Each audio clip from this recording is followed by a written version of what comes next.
Aujourd'hui, on va parler de post-synchronisation.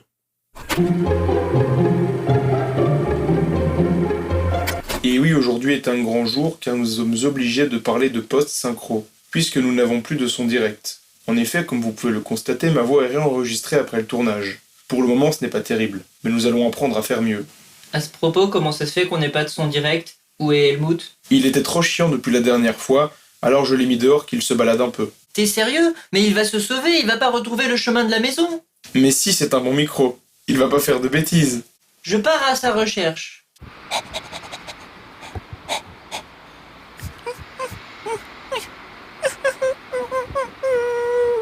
Alors d'abord, pourquoi faire appel à la post-synchronisation?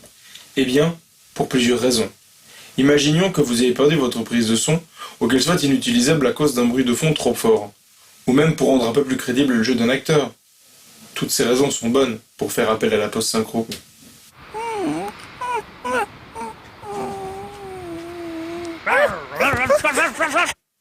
Helmut! Helmut! Helmut!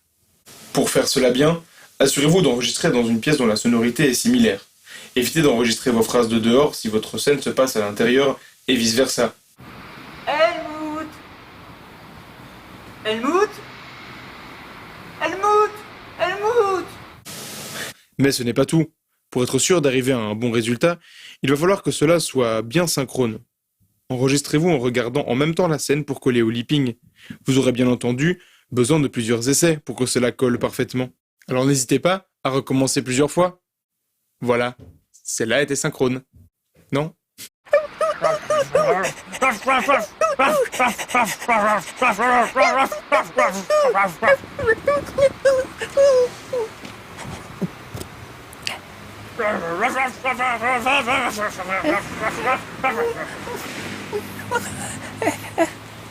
Un autre aspect important va être votre jeu d'acteur.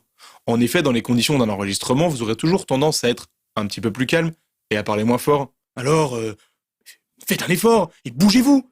Secouez-vous pour que ça marche, nom de Dieu! Mais où est-ce qu'il peut être Helmut, fais rentrer. C'est trop chouette. Allez, viens, on rentre à la maison. Vous entendez là comme le son est clean? On dirait que c'est le son direct. Ah, mais c'est parce que son nez, j'ai retrouvé Helmut et pas grâce à toi. Ça c'est pas Helmut, ça c'est de la post-synchro. Si Helmut était là, oui, il est là. Helmut, en chant, Helmut!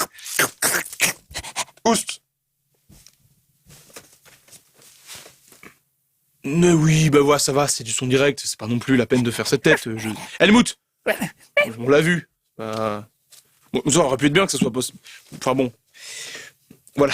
Si maintenant vous en savez assez pour faire de la post-synchronisation, vous pouvez toutefois approfondir votre savoir en allant regarder certains films, comme par exemple La classe américaine de Michel Hazanavicius et Dominique Mézret.